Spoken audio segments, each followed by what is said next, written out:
Once Mr. and Mrs. Sharma have successfully maintained their budget till they get possession of the property, let's look at some of the post-purchase costs that they must keep in mind or factor in when making their budget for the third phase, that is after they get possession of the property. So post purchase of the property, some of the additional expenses that will come into picture is your monthly maintenance cost. Immediately after possession, you may not have to pay any maintenance cost for the first 2 years because the maintenance for the first 2 years is collected by the bank. The maintenance for the first 2 years is collected by the developer upfront, and you will have to start paying a monthly maintenance cost maybe only after the 2 years have passed and the society has formed their residents welfare association, who would then take charge of the monthly maintenance. Mr. and Ms. Sharma would have to budget for certain amount towards home improvements and furnishing, and the amount can be equal to 10% of your house value. So since the house value here was 80.35 lakhs, they can budget an amount of 8.035 lakhs, which they will have to pay from their own savings. Mr. and Mrs. Sharma also need to ensure they keep aside a small amount for any unexpected repair and maintenance that can crop up because of the regular wear and tear. Now that they have become owners of the property, they have to ensure that they take care of it and budget for any unexpected repairs and maintenance. So in the stage 3, that is after the construction is complete, the home budget for Mr. and Mrs. Sharma will look like this. Their monthly expenses will reduce from 40,000 to 25,000 per month because they don't have to pay rent anymore and they moved into their own new house, resulting in a saving of the rent they used to pay till they got possession of the property. There would be a home furnishing cost to an extent of, we assumed here that it is 10% of the value of the house, and that is 8 lakhs which they'll have to pay from their savings. After getting possession of the property, the home loan EMI would start, and the home loan EMI for them is 45,000 rupees per month. In addition to the home loan EMI, they would have to budget for the property taxes and maintenance to be paid. Here we've taken it as an amount of 10 rupees per square feet, and they have to budget for an amount of 4,200 per month towards property maintenance and taxes. As a result of this, after they have taken care of all these requirements, they'll be left with a saving of 25,800, which can be allocated towards their various other goals. If you put this in the same chart that we've been looking at till now, the home budget will look like this for Mr. and Mrs. Sharma. They would have a regular monthly expense of 25,000. They would have to service a home loan EMI of 45,000 to the banker, and they would have to service a property maintenance and tax of 4,200, which is paid for the upkeep of the property on a monthly basis and the taxes that are due to the local municipal government. And finally, they would be left with a saving of 25,800 rupees, which they can allocate for their future goals.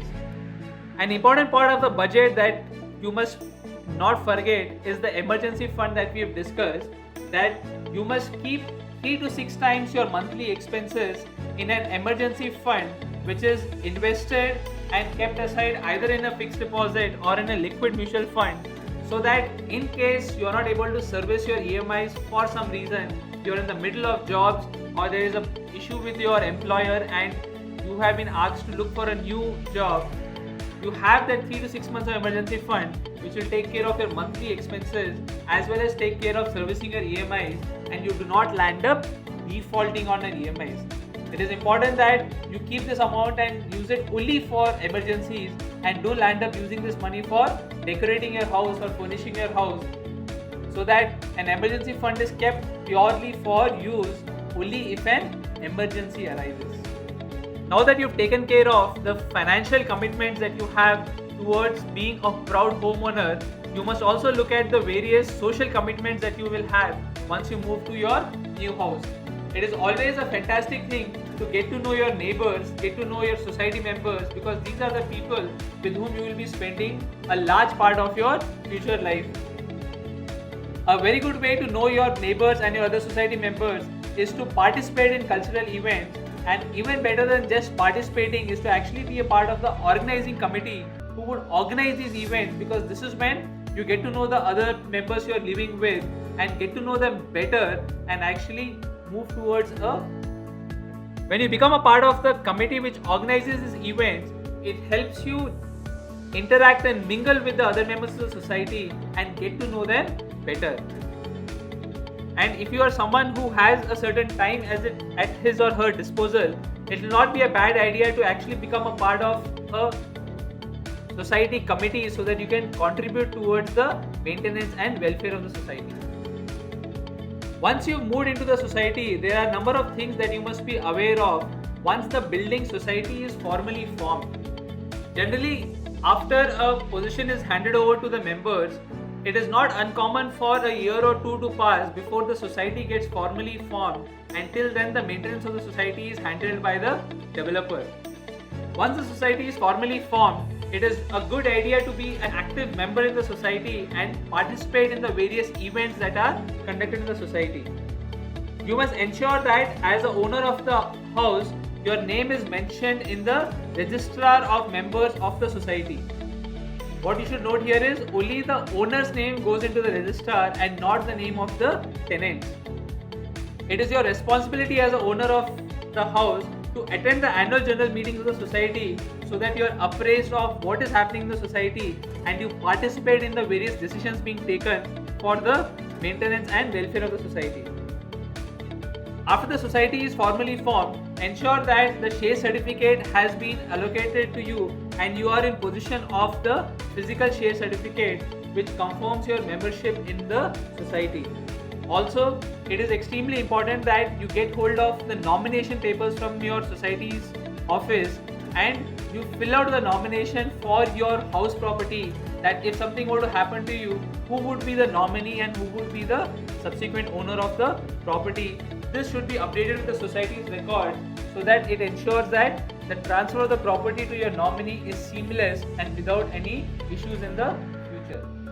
Now that you've moved into your new house, it is important that you keep your documentation with respect to your house property, the documentation with respect to your home loans, and with respect to your society ownership very carefully and safely so that you are able to access them at any point of time in the future.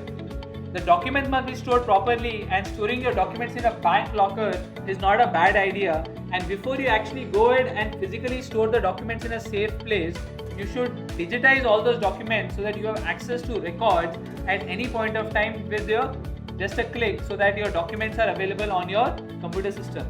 You must make a list of all the original documents that are lying with the banker, because when you take a home loan, all the original documents go to the banker.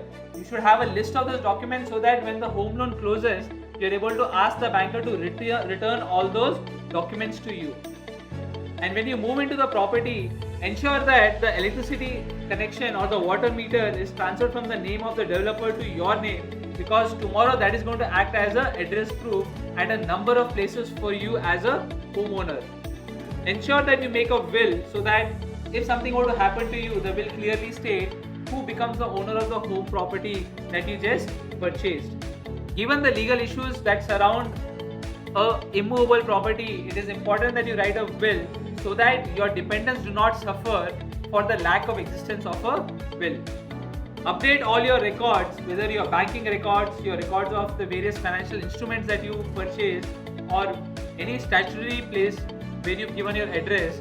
Ensure that you update all the records with your new address, be it your Aadhaar card, be it your PAN card, be it your voter ID card, anywhere where your address needs to be updated, ensure that you update it with this new address. Lastly, you may want to do a check with your property lawyer to ensure that all the documentation is in place and you've not missed any step that you should have taken care of or that you should have noted. And if you were to point out any missing link, to ensure that you take care of it right away today when things are good and you just moved into your new house. To do a quick recap of episode 9, we talked about the importance of paying your EMIs on time and how you can do that by keeping a budget in place. We talked about the 3 stages in which your budget will change and how by being on top of your budget or by having a good control over your budget, you will ensure that you do not default in paying your EMIs on time. And lastly, we talked about the social aspects of moving into your new house and the various documents that you must keep in place so that they are readily accessible to you at any point in time in the future. In the next episode, we will talk about the various factors you must keep in mind if you plan to refinance your home loan at any point of time in the future. The Home Capital community assists and guides you successfully through your journey of home ownership. Join India's first community of home buyers and homeowners and take your next step towards home ownership.